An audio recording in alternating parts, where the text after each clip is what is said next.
Mga kababalaghan na tunay nangyari, True to Life Stories, Story number 1. Ang pagpapatuloy natin sa istorya nating Ang Kaibigan Kong Tikbalang, Part 2. So, nagtanong kami nitong si Urding. Si Urding ay isang call center agent sa Pasig at naghihintay siya ng taxi isang madaling araw sa kahabaan ng Meralco Avenue malapit sa Julia Barca sa Pasig City. At yun lamang ang natatandaan niya. Hindi niya natatandaan na siya ay sinagasaan ng kanter. Nang gabing yun, nung madaling araw na yun, ang driver ng kanter ay patuloy sa pagtakbo sa kahabaan ng Meralco. Paliko siya ng Julia Barcas. Samantalang si Urding ay nasa panunukan nito, hindi naman madilim ang lugar. Subalit, sinabi ng delivery boy o nung pahinante niya, sabi, "Uy, meron kayang nasagasaan? Mabigat. Teka muna, bababa muna ako dito." "Sige, babayin mo muna." "May babae. Nasagasaan natin. Dali natin ang ospital." At dahil na rin, siguro na konsyensya din yung dalawang yun, yung driver at saka yung pahinante nito, dinala nila si Urding sa ospital ng Pasig Medical City at na-admit naman doon si Urding hanggang sa yun na nga, inabutan ng 1 taon doon si Urding dahil na-comatose. Pero yung may-ari ng kumpanya na pinagtatrabahuan ng driver at nung pahinante ay sinagot naman ang mga gastusin sa ospital. At hindi nila pinabayaan si Urding kahit na nung panahong nasa comatose ito. Na nga isang araw, nagising na lang si Urding mula sa kanyang pagkakomatose matapos ang mahigit 1 taon.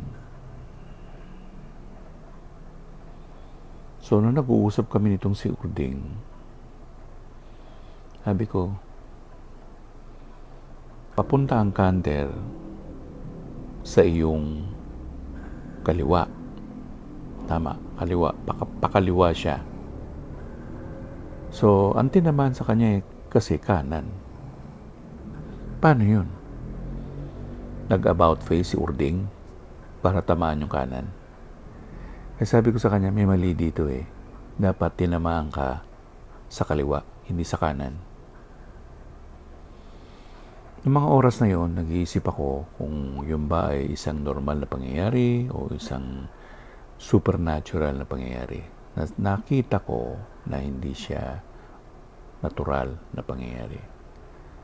So, ang sabi ko, kung sino man ang may kagagawa nito, lumabas ka, makipagkita ka sa akin.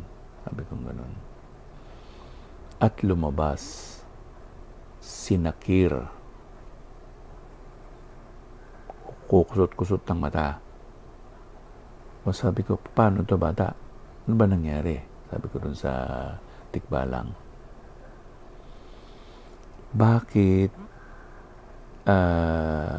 Ano nang ginanito mo siya? Sinadya mo ba ito? Sabi ko ganun. Ang sagot ni Nakir ganito, matagal ko nang binabantayan si Urding. Iniibig ko siya. Iniibig mo? Tikbalang ka, hindi ka naman tao. Huwag mo kong kutsain. Pero yun ang nararamdaman ko para sa kanya. Kaya nga, paano nangyari na siya nasagasaan? Pinasagasaan mo siya? Hindi. Nung natsyempohan ko nung gabing yun na halos magmamadaling araw, na nag-iisa lang siya, ginamit ko yung invisibility. Itinawid ko siya sa kabilang kanto. Kaya lang, nung naitawid ko na siya, hindi ko pa siya maitawid sa kabilang lane. So, naitawid ko siya, pero hindi ko pa siya maitawid sa kabila. Kasi ang daming malalaking truck na dumadaan ng mga oras na yun doon. Ayokong masaktan si Urding. Itinakbo ko siya sa kahabaan ng mula Julia Vargas papuntang Meralco Avenue. Takbo kami ng takbo, hanggang sa hindi ko talaga siya maitawid. Dahil una, merong flyover o merong yung tinatawag ninyo na mas mataas yung daanan. So, ayoko siyang ilipad. Ang ginawa ko, tinawid ko siya uli. Pagkatawid ko sa kanya, dumadating yung kander, boom! Tinamaan si Urding.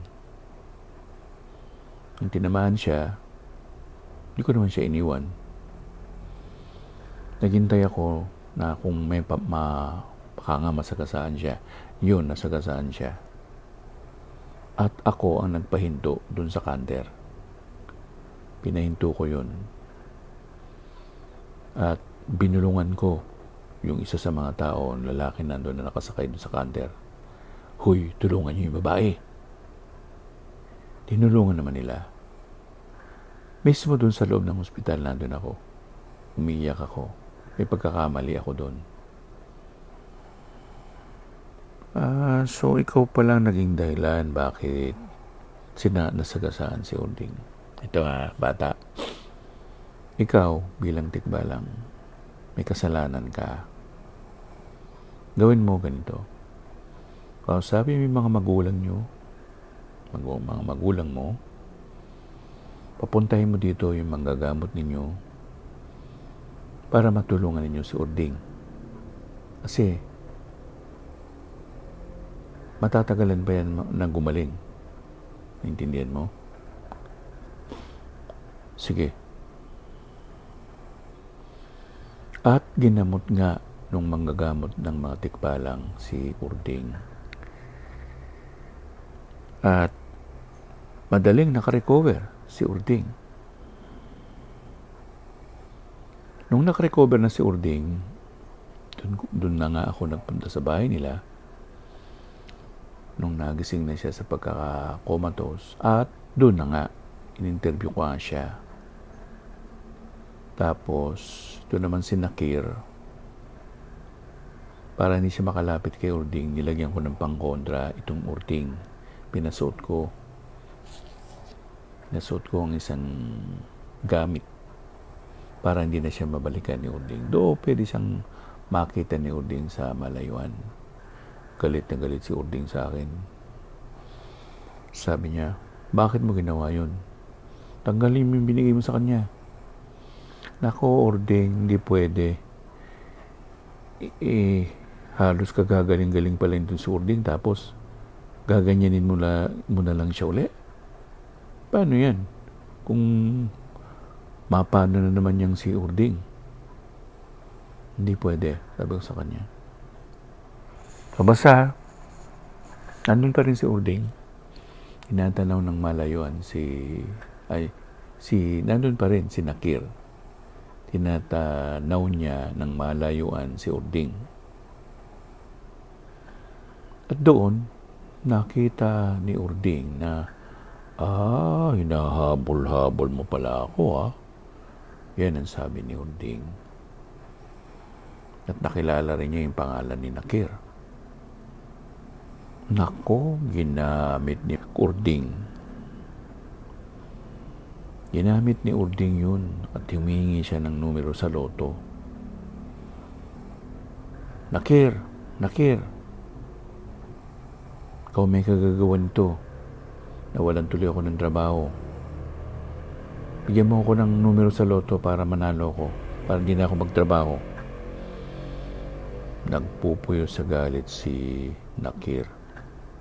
Kasi sabi ni Nakir, bakit? Ano yun? Bakit may loto? Anong usapan to?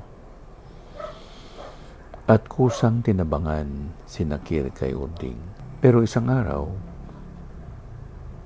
napunta uli ako sa kabaan ng Julia Vargas. At nakita ko doon si Nakir. Sabi ko kay Nakir, Nakir, tulungan mo naman kami oh. Traffic eh. Sige na. Sige. Traffic lang, tsaka kaya mo ako tinatawag. Yun na nga. At lumuwag ang traffic. Nakalusot kami. Papuntang Ortigas Extension. Papunta kaming Rizal noon. Pero meron naman akong suhol kay Nakir. May dala akong alak noon eh. Binigyan ko siya ng alak. Pero yun ang una na pagbibigay ko sa kanya. At naging magkaibigan nga kami ni Nakir. Hanggang ngayon, kaibigan ko pa rin siya pero hindi pa rin kami nakikita dahil hindi ako nagagawin sa lugar na yun. Mahaba-haba pa ang kwento natin tungkol kay Nakir pero tinatapos ko na ito dito para sa ating susunod na istorya na kababalaghan, story number 2.